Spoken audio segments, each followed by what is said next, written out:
Berikutnya lagi kita lanjut nonton Opung Parpilan. Apa kata Opung? Jadi aku harap ini adalah kali terakhir aku membahas OCCRP. Ya. Organized Crime and Corruption Reporting Project. Lembaga swadaya masyarakat atau organisasi jurnalis kelas dunia yang baru saja menyatakan Bapak Jokowi adalah tokoh terkorup. Dari awal aku udah curiga ada apa sama orang ini, yang masuk anginnya orang ini, pikirku gitu kan. Ternyata betul ya, mereka sudah mengklarifikasi bahwasanya Bapak Jokowi tidak lagi termasuk di dalam nominasi. Ya, karena apa? Karena mereka sudah mengakui bahwasanya mereka tidak mempunyai sedikit bukti pun Bapak Presiden Joko Widodo melakukan korupsi.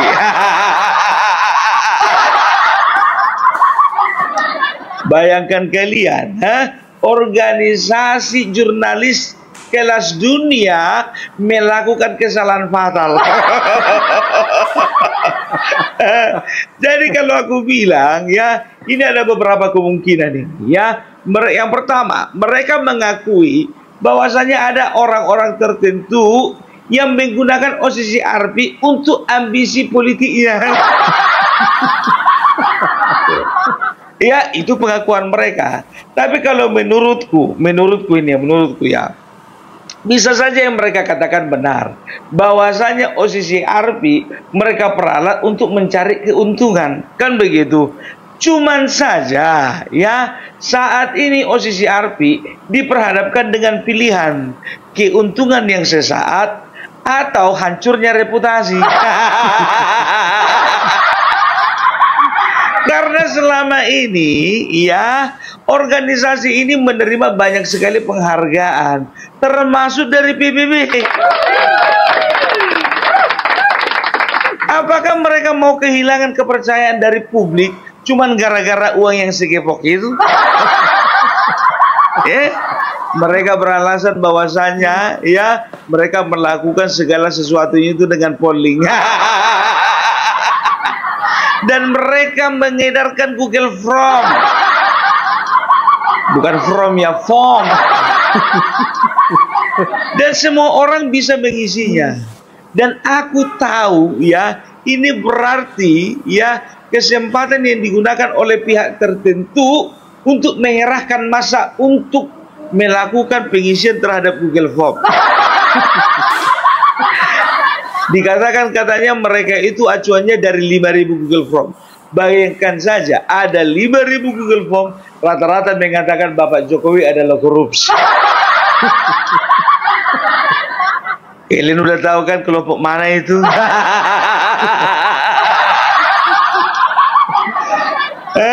Aku yakin satu orang itu ngerjain 20 Google Form. Ya, pakai data orang lain. Itu dia ya, jadi sudah terklarifikasi bahwasanya Bapak Jokowi bukanlah tokoh korup. Nah, sekarang itu induknya, sumbernya sudah menyatakan permintaan maaf dan klarifikasi. Bagaimana dengan Rocky Gerung?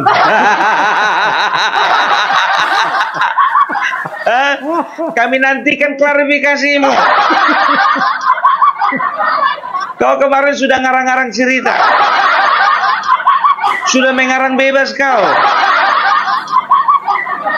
Kau bilang ada 2 alasan kuat kenapa OCCRP menominasikan Joko Widodo menjadi seorang yang korup. Aku nggak ngerti, jujur aja aku bilang ya, sudah terkonfirmasi ya, bahwasanya hanya orang-orang bodoh yang mau percaya dengan omongan Rocky. Jelas. Jadi semua followernya si Rocky itu orang bodoh.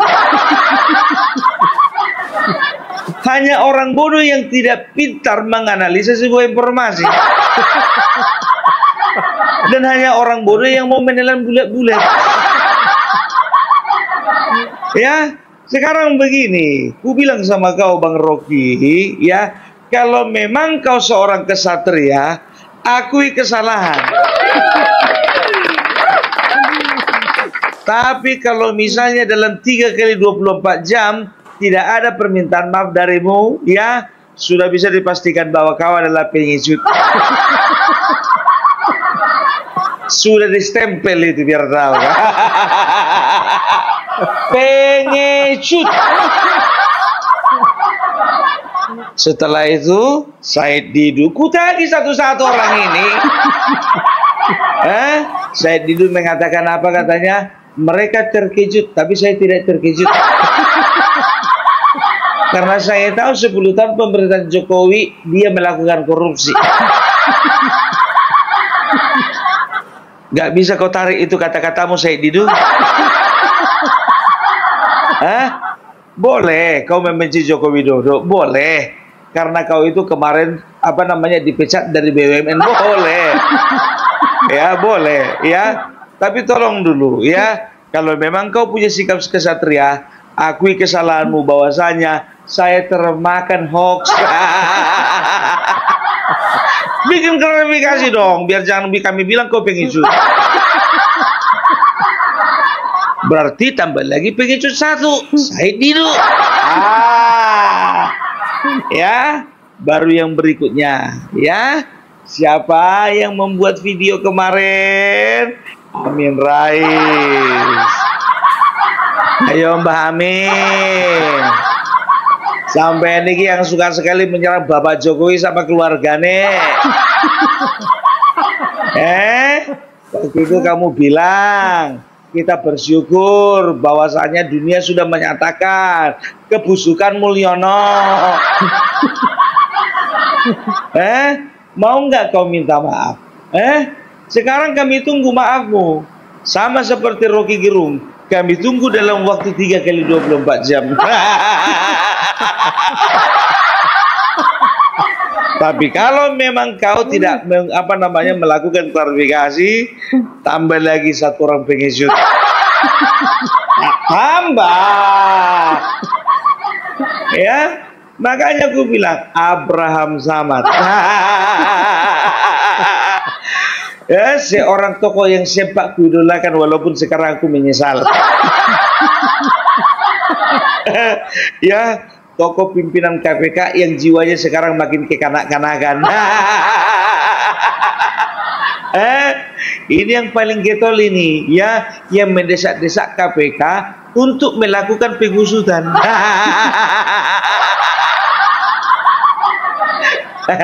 Sekarang ku tantang kau sebagai seorang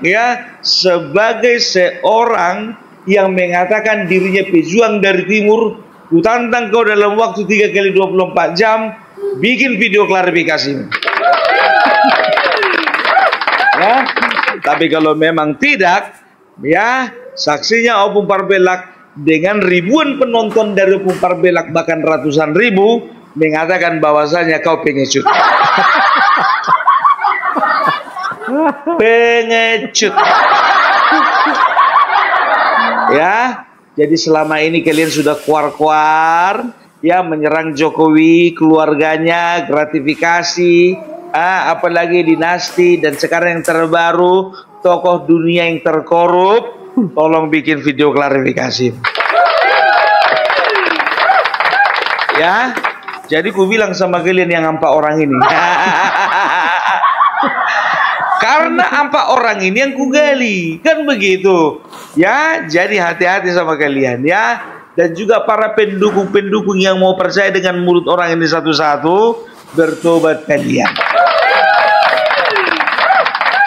Bertobat, ya. Jadi kalian udah bisa membedakan, ya, mana profesor yang berbobot dan mana profesor yang tidak berbobot.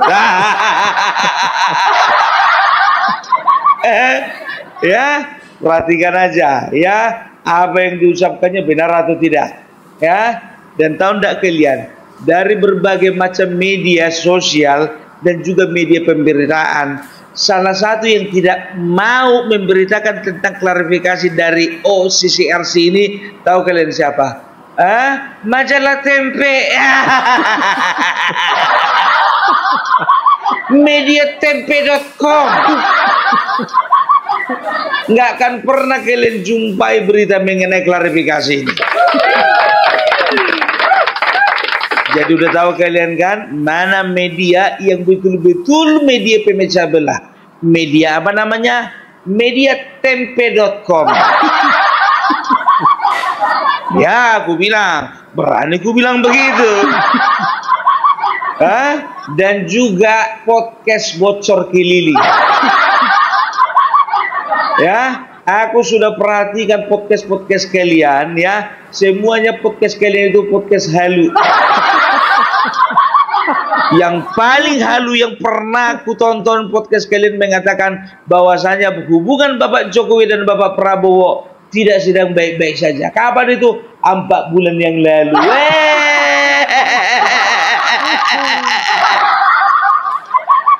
Nggak terbukti, malah makin kesini Bapak Jokowi sama Bapak Prabowo makin solid. Jadi banyak prediksi orang ini, prediksi ngawur, ya kan? Selalu memanfaatkan situasi untuk mengorek keuntungan bagi mereka. Karena apa? Mereka akan cari penonton setia mereka, ya. Mereka akan cari follower setia mereka, sehingga dari follower setia mereka mendapat view dan mereka mendapatkan gaji dari YouTube. Ku bilang sama kalian, Opung Parbelak perlu uang, tapi bagiku tidak akan pernah menyebarkan hoax demi mendapatkan uang. Ya, dan Opung Parbelak tidak akan pernah menghancurkan reputasinya cuman gara-gara uang. Ya, itu makanya aku bilang, ya, tolong kalian itu kalau mau cerdas, kalau mau kalian itu mendapat pencerahan, jangan lagi tonton podcast yang miring. Termasuk bocor keliling itu miring itu. Jadi sekarang ku pertanyakan, itu kan kadang-kadang ada 3 atau 4 orang jurnalis di dalamnya. Katanya jurnalis, tapi semua yang mereka ucapkan itu adalah kebalikan dari fakta yang sebenarnya. Nggak usah bicara jurnalistik dengan Opung Parbelak.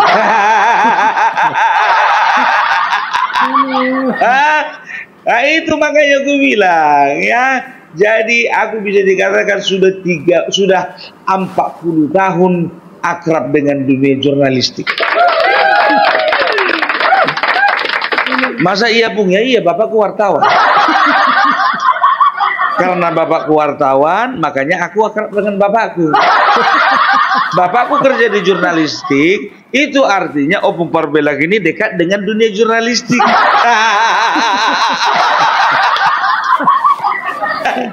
Masuk akal? Masuk akal. Kalau bapakku tukang masak, aku akan katakan bahwasanya Opung Parbelak 40 tahun sudah akrab dengan dunia kuliner. Itu dia. Jadi cobalah kalian tonton aja lah podcast yang sehat. Kalian baca saja media-media yang sehat. Kalau sudah tempe.com itu udah gak usah kalian baca lagi itu. Bukan pencerahan yang kalian dapat, rusak iman kalian. Rusak. Apalagi kalau udah bicara politik sekarang ini, ya kan? Kalian udah tahu kan, sedikit banyak dapat informasi bahwasannya salah satu yang menjadi pendana dari majalah dari media tempe.com adalah George Soros. Ya, siapa beliau? Beliau itu adalah orang yang punya peranan di dalam krisis moneter di dalam tahun 1997 dan 1998. Orang mana itu? Orang Amerika Serikat. Ya, itu dia ya. Jadi kemarin aku sempat berspekulasi bahwasanya posisi RC ini digunakan oleh beberapa pihak yang sakit hati sama Jokowi. Karena apa? Karena Jokowi melakukan hilirisasi, ya, dan Jokowi bisa dikatakan menghancurkan bisnis mereka satu persatu. Ya, itu dia. Ternyata makin ke sini mereka mengaku bahwasanya ada kesalahan, itu aja. Mudah-mudahan memang ada kesalahan. Tapi kalau memang sempat orang ini, ya, alasan merilis Joko Widodo sebagai seorang nominator presiden terkorup di Indonesia, ya, tahun 2024, aduh.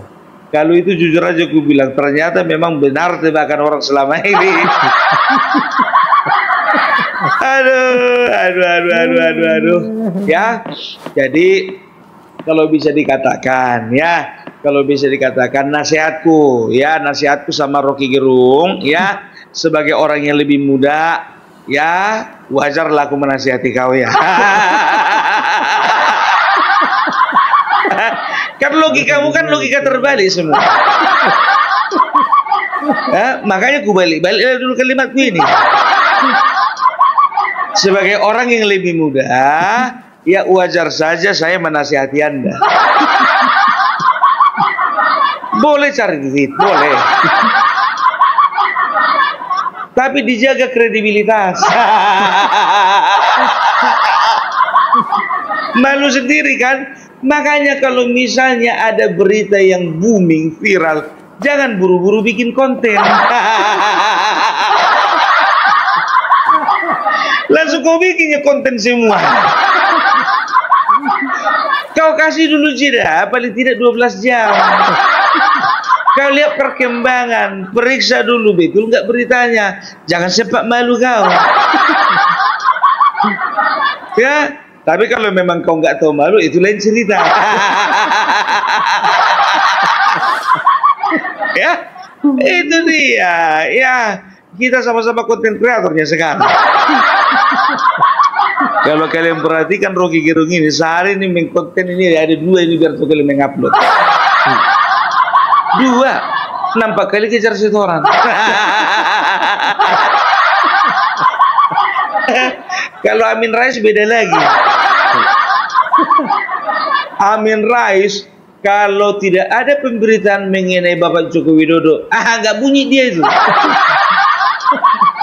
Tapi kalau ada pemberitaan, ya apalagi ada media asing kemarin itu, menggila dia. Ya, kayak mana enggak coba? Ya, enggak tahu aku udah stadium berapa bencinya si Amin Rais ini milik Bapak Jokowi.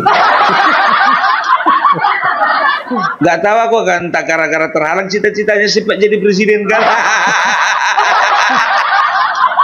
Pak, kalau Bapak nggak jadi presiden, ya itu bukan dosa kami, Pak, itu kebodohan Bapak. Salah strategi. Kenapa aku bilang kebodohan Bapak? Ya kan? Coba bayangkan saja, yang diagung-agungkan selama ini sebagai Bapak Reformasi Bapak. Ya, branding Bapak Reformasi itu kan ada semelekan sama kau sempat kan? Harusnya kau yang lebih berpeluang menjadi presiden daripada Megawati, daripada Gus Dur. Ini sedikit pun gak pernah ada kesempatan itu singgah di dalam kehidupanmu. Jadi berbagai macam caralah kau ekspresikan, ya kan? Bagaimana caranya kau membalas dendam yang tak terbalaskan itu? Membalaskan dendam yang tak terbalaskan. Ya udah, hujat aja Jokowi terus. Serang terus keluarganya. Dibilang katanya keluarga Mulyono sampah masyarakat. Kau sampah apa? Sampah negara. Jangan anak orang ngurus anak murus. Anak orang sudah survive dia dan bahkan sudah jadi wakil presiden. Anakmu udah jadi apa?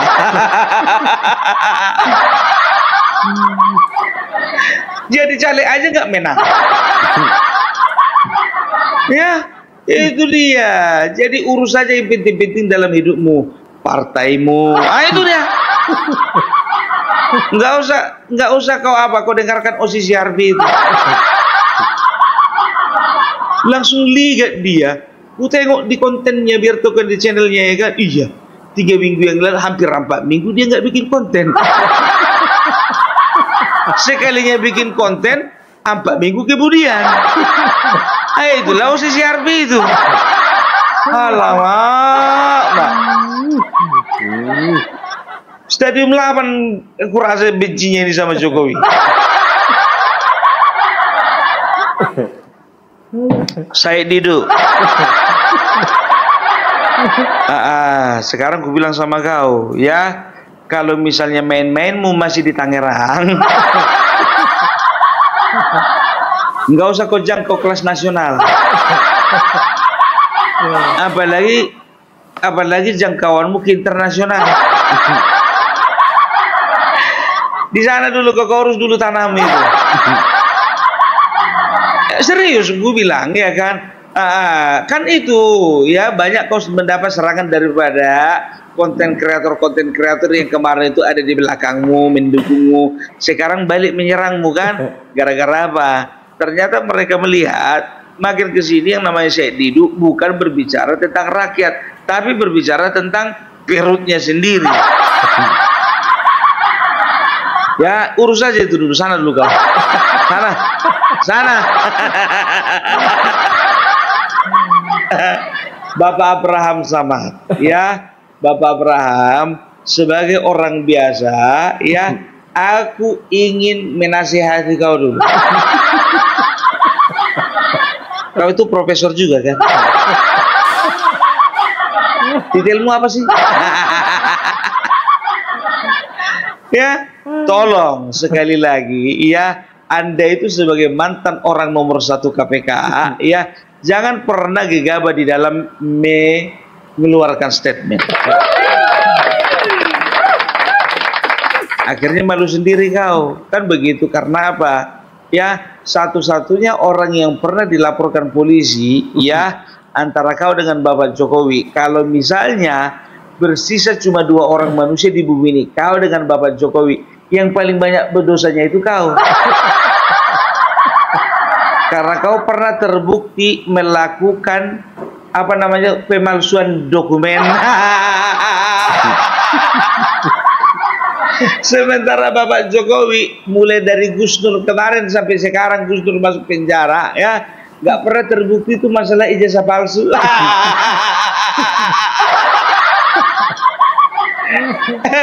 Udahlah, nggak usah merasa bersih lah, ya, kalau kotor aja. Nah, sekarang kan kau sama juga sama aku kan, sama-sama bikin podcast gitu kan. Bedanya kau ngundang tamu, aku enggak. Enggak perlu tamu sama aku. Karena apa? Satu-satunya menjadi tamu di podcastnya Opung Parbelak adalah kebenaran.